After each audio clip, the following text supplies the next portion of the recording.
PM Narendra Modi ने नालंदा विश्वविद्यालय के नए कैंपस का लोकार्पण किया। मौके पर 17 देशों के मिशन प्रमुख भी मौजूद रहे। कार्यक्रम को संबोधित करते हुए पीएम नरेंद्र मोदी ने कहा कि नालंदा पूरे विश्व में भारत के मूल्यों को बताएगा। नालंदा से विश्व की विरासत जुड़ी हुई है। नालंदा ये केवल नाम नहीं है, नालंदा एक पहचान है, एक सम्मान है। नालंदा एक मूल्य है, नालंदा एक मंत्र है, गौरव है, गाथा है।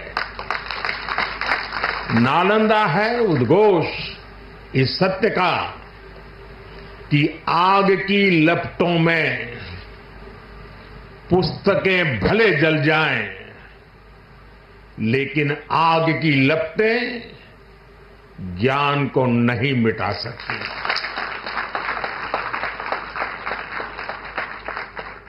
नालंदा के ध्वंस ने भारत को अंधकार से भर दिया था। अब इसकी पुनर्स्थापना भारत के स्वर्णिम युग की शुरुआत करने जा रहा है। साथियों, अपने प्राचीन अवशेषों के समीप नालंदा का नवजागरण, ये नया कैंपस विश्व को भारत के सामर्थ्य का परिचय देगा। नालंदा बताएगा जो राष्ट्र मजबूत मानवीय मूल्यों पर खड़े होते हैं, वो राष्ट्र इतिहास को पुनर्जीवित करके बेहतर भविष्य की नींव रखना जानते हैं। और साथियों, नालंदा केवल भारत के ही अतीत का पुनर्जागरण नहीं है, इसमें विश्व के, एशिया के कितने ही देशों की विरासत जुड़ी हुई है। एक यूनिवर्सिटी कैंपस के इनॉग्रेशन में इतने देशों का उपस्थित होना, यह अपने आप में अभूतपूर्व है। तो नालंदा विश्वविद्यालय को नए कैंपस का गिफ्ट पीएम नरेंद्र मोदी ने दिया है। तीसरी बार प्रधानमंत्री के रूप में शपथ लेने के बाद पहली बार बिहार दौरे पर पीएम नरेंद्र मोदी पहुंचे और नालंदा में नए कैंपस का गिफ्ट दिया है नालंदा विश्वविद्यालय को। इस पर और अधिक चर्चा करेंगे। हमारे साथ पटना से हमारे बिहार संपादक एसके राजीव जुड़े हुए हैं, सीधे उनका रुख कर लेते हैं। एसके राजीव, तीसरी बार प्रधानमंत्री बनने के बाद पहली बार बिहार पहुंचते हैं नरेंद्र मोदी और एक कह सकते हैं कि बड़ी योजना को लेकर पहुंचते हैं। नालंदा विश्वविद्यालय को नए कैंपस का गिफ्ट, क्या जिस तरीके के चुनावी परिणाम बिहार और उत्तर प्रदेश में देखने को मिले, क्या उसको लेकर कोई हम कह सकते हैं कि इसमें संकेत दिख रहा है इस उद्घाटन में? नहीं, देखिए, दरअसल में नवीन प्रधानमंत्री का जो दौरा है वो कल से ही हो रहा है और आपको पता है कि कल वो बनारस में थे, जहां से वो चुनाव जीते हैं तीसरी बार, और वहां से उन्होंने पूर्वांचल को एक मैसेज देने की कोशिश की। दरअसल में जब वो कल बनारस पहुंचे थे तो वहां पर 17वीं किसानों की किस्त जो है वो उसकी उन्होंने विधिवत 17वीं जो किस्त है वो किसानों को दिया और देश के 9 करोड़ से ज्यादा किसानों के अकाउंट में 2-2 लाख रुपए की राशि जो है वो दी गई थी।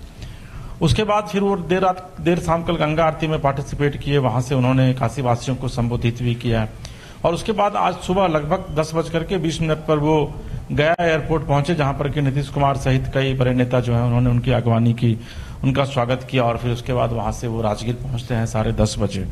वहां पहुंचने के बाद वो नालंदा विश्वविद्यालय के जो भग्नावशेष बचे हुए हैं, क्योंकि आपको ये पता है कि आज से 900 साल पहले जो है वो बिन बख्तियार खिलजी के द्वारा जो है वो नालंदा विश्वविद्यालय को आग के हवाले कर दिया गया था और पूरा विश्वविद्यालय जो है वो जलकर राख हो गया था। सिर्फ उसके भग्नावशेष जो है वो बचे हुए थे। तो वहां मोदी पहुंचते हैं, वहां जाकर के वो उसका अवलोकन करते हैं, पूरा घूमते हैं और जो गाइड है वो उनको बताते हैं, समझाते हैं कि वाकई में नालंदा विश्वविद्यालय में क्या क्या बचा हुआ है। और जब कभी आप भी नवीन अगर वहां नहीं गए होंगे तो कभी बिहार आइएगा तो जरूर जाइएगा, बहुत ही ऐतिहासिक चीज है। और वह यह बताता है कि वाकई में एक जमाने में आज से 900,000 साल पहले जो है वो बिहार किस तरीके से ज्ञान की जो एक धुरी आप कह सकते हैं केंद्र बिंदु जो है वो बिहार हुआ करता था। और वाकई में पूरे विश्व को ज्ञान का संदेश देने वाला जो ये बिहार है उसकी क्या पृष्ठभूमि रही है वह नालंदा बताने का काम करता है। देखिए ये वही नालंदा है जिसने कि पूरी दुनिया को एक मैसेज दिया। ये वही नालंदा है नवीन, जहां पर कि द्वारपाल से पहले आपको अपॉइंटमेंट लेना पड़ता था। द्वारपाल पहले आपकी परीक्षा लेते थे और उसके बाद फिर आपकी एंट्री जो है वो यूनिवर्सिटी में की जाती थी और फिर जाकर के भीतर में परीक्षा लिया जाता था। तो इतना वो मतलब इतने बड़े ज्ञान की वो भूमि रही है नालंदा। लेकिन पिछले 700-800 साल से वह भूमि उपेक्षित थी। और जब बिहार के मुख्यमंत्री नीतीश कुमार 2005 में पहली बार मुख्यमंत्री बने तो चूंकि वो नालंदा से ही बिलोंग करते हैं तो उन्होंने नालंदा के कायाकल्प करने की पूरी कोशिश की। और आज आप सुने होंगे जब नीतीश कुमार के स्पीच दे रहे थे तो उन्होंने कहा कि भाई यूपीए सरकार में वो लगातार कोशिश करते रहे कि नालंदा को उसका खोया हुआ गौरव, उसका खोया हुआ अतीत जो है वो उसको फिर से जो है वो मिले, जो विरासत में जो नालंदा को मिला है वो उसको फिर से लौटाया जाए। लेकिन यूपीए सरकार ने काम नहीं किया और पिछले 10 साल से मोदी सरकार जो है वो काम करके आज नालंदा, और देखिए वो नालंदा में जो कैंपस बनाया गया है वो इतना सुंदर है कि वो पुराने नालंदा की याद दिलाता है। यानी कि उसकी जो ड्राफ्टिंग की गई है उस पूरे बिल्डिंग की, पूरे प्रेमिसेज की, तो वो जो नालंदा आज से 900 साल पहले हुआ करता था उसी नालंदा की तर्ज पर जो है वो बनाया गया। तो निश्चित प्रधानमंत्री के लिए भी बहुत गौरव की बात थी। और प्रधानमंत्री ने कहा भी कि नालंदा का मतलब ही होता है भाई ज्ञान की भूमि, और चारों तरफ पहाड़ियों से घिरा हुआ ये जो इलाका है, ये चूंकि वो सेंट्रल यूनिवर्सिटी है नालंदा, तो पूरी जब दुनिया के पूरे बच्चे जब यहाँ पढ़ने के लिए आएंगे, और आज भी 17 देश के राजनयिक उसमें पार्टिसिपेट कर रहे थे इस नई बिल्डिंग के उद्घाटन के मौके पर, तो अंदाजा आप देखिए, आप जो अभी लूप चला रहे हैं देखिए कितना खूबसूरत बनाया गया है। यानी कि जो पुराना नालंदा था उसकी पूरी झलक जो है इस नालंदा में देखने को मिलेगी, और सेंट्रल यूनिवर्सिटी इसको बनाया गया है। तो आप अंदाजा लगाइए कि बिहार को कितनी बड़ी सौगात प्रधानमंत्री ने आज दी है। और उन्होंने यह भी कहा कि एक बार फिर से भारत की जो खोई हुई जो विरासत है उसको फिर से लौटाने की पूरी तैयारी जो है वो एनडीए सरकार कर रही है। उन्होंने कहा कि नीतीश कुमार का, उन्होंने विधिवत नाम भी लिया कि नीतीश कुमार की इसमें बड़ी भूमिका रही है। और देखिए ये जो इसका एरियल सर्वे किया गया कितना खूबसूरत लग रहा है, मैं भी अभी स्क्रीन पर देख रहा हूं आपके माध्यम से, तो वाकई में यही खूबसूरती है नालंदा की। तो आज प्रधानमंत्री के लिए भी बात वाकई में ऐतिहासिक दिन था, नालंदा की धरती के लिए ऐतिहासिक दिन था, और बिहार के लोगों के लिए के साथ साथ पूरे देश के लोगों के लिए आज का दिन जो है वो काफी ऐतिहासिक था, क्योंकि नालंदा विश्वविद्यालय अपनी खोए हुए अपनी विरासत को एक बार फिर से जो है वो न सिर्फ पा रहा है बल्कि पा लिया है। और आने वाले दिनों में जब शिक्षा की यहाँ पर एक बेहतर शिक्षा प्रणाली, एक बेहतर शिक्षा व्यवस्था जब यहाँ पर सरकार के द्वारा दी जाएगी, फिर आप अंदाजा लगाइए कि फिर से बिहार की कितनी बड़ी भूमिका हो जाएगी अंतर्राष्ट्रीय पटल पर या फिर राष्ट्रीय पटल पर। तो आज का दिन जो है वो वाकई में कई महीनों में बहुत ही ऐतिहासिक और बहुत ही महत्वपूर्ण था।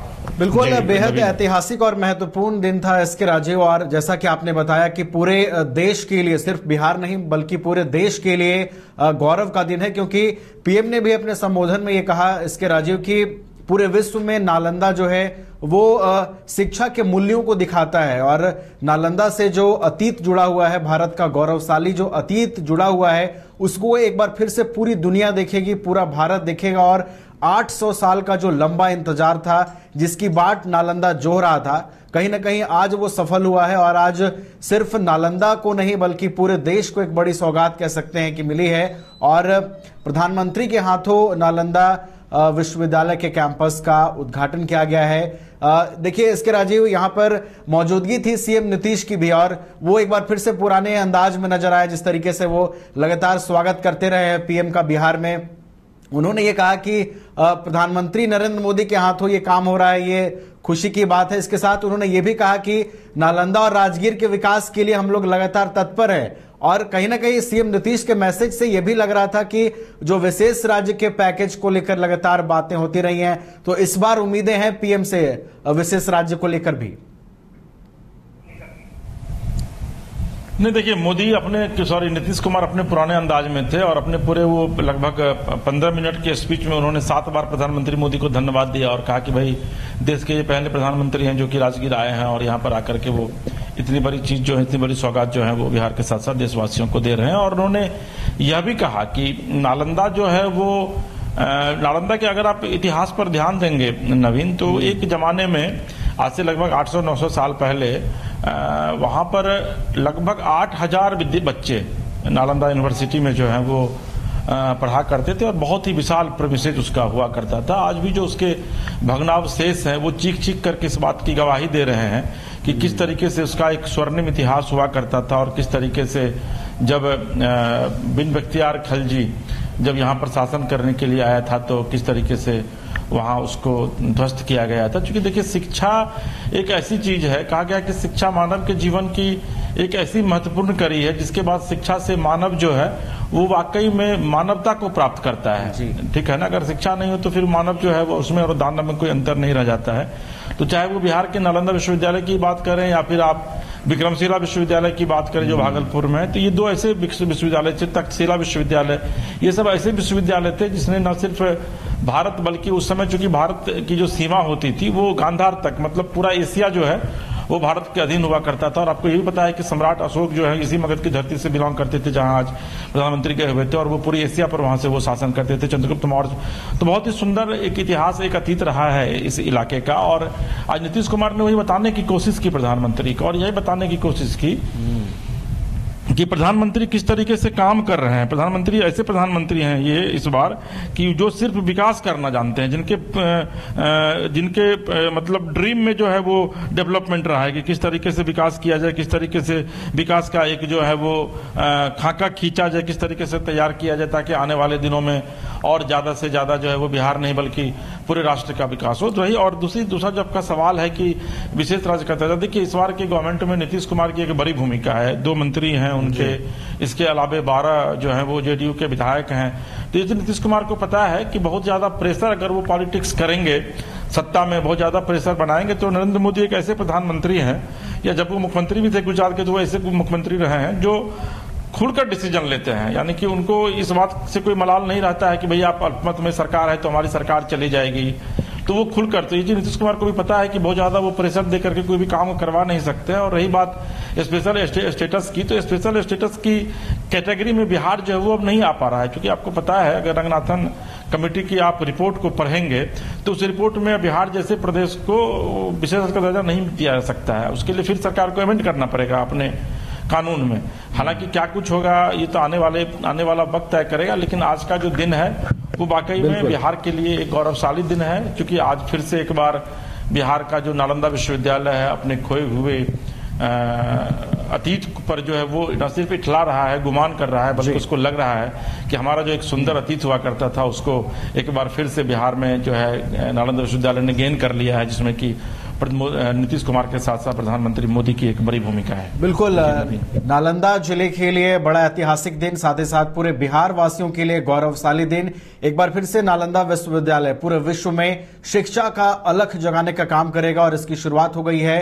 नालंदा को पूरे विश्व भर में एक गौरवशाली अतीत के रूप में देखा जाता है और एक बार फिर से नए कैंपस के उद्घाटन के साथ ही नालंदा की जो छवि है एक बार फिर से अंतर्राष्ट्रीय पटल पर एक शिक्षा का अलख जगाने वाले धुरी के रूप में उभरेगी और इसका सभी बिहार वासियों को इंतजार भी रहेगा। फिलहाल बहुत बहुत धन्यवाद इसके राजीव हमारे साथ जुड़ने के लिए और इस पूरे कार्यक्रम पर बातचीत करने के लिए। एमिटी यूनिवर्सिटी का पटना और रांची कैंपस पिछले कई सालों से लगातार शिक्षा के क्षेत्र में अनमैच्ड एक्सीलेंस प्रदान कर रही है। यूनिवर्सिटी रिसर्च और इनोवेशन और के कल्चर को बढ़ावा देती है और यही कारण है कि यहां के शिक्षकों और छात्रों ने मिलकर अब तक 1000 से ज्यादा रिसर्च पेपर और 100 से ज्यादा पेटेंट फाइल किए हैं। 26 से अधिक पेटेंट पब्लिश्ड हुए हैं और 3 पेटेंट ग्रांट भी हो चुके हैं। और यही नहीं, यहां के फैकल्टीज और स्टूडेंट 100 से अधिक किताबें पब्लिश भी कर चुके हैं। यूनिवर्सिटी के दोनों ही कैंपस में स्टूडेंट्स को कॉर्पोरेट प्लेसमेंट प्रोसेस को क्रैक करने के लिए ट्रेनिंग दी जाती है और इसलिए एमिटी यूनिवर्सिटी अपनी स्थापना से ही देश विदेश के कई जानी मानी मल्टीनेशनल कंपनीज जैसे अमेजॉन, एक्सेंचर, जेपी मॉर्गन और GPT, TCS, Wipro, ITC, federal bank, Hindustan Unilever जैसे 180 रेप्यूटेड कंपनीज के लिए रिक्रूटमेंट की प्रेफर्ड चॉइस बन गया है। यही वजह है कि आयुष कुमार को जेपीटी कंपनी लिमिटेड में 24 लाख, जान निसार अख्तर को अमेजॉन से 30 लाख और देव नरूला को ह्यूमन होल्डिंग कंपनी लिमिटेड से 44 लाख 50 हजार का पैकेज मिला है। वहीं सुमन गुप्ता को पालो ऑल्टो में मिले 47 लाख के हाईएस्ट पैकेजेस से यूनिवर्सिटी ने बिहार और झारखंड में एक नया रिकॉर्ड कायम किया है।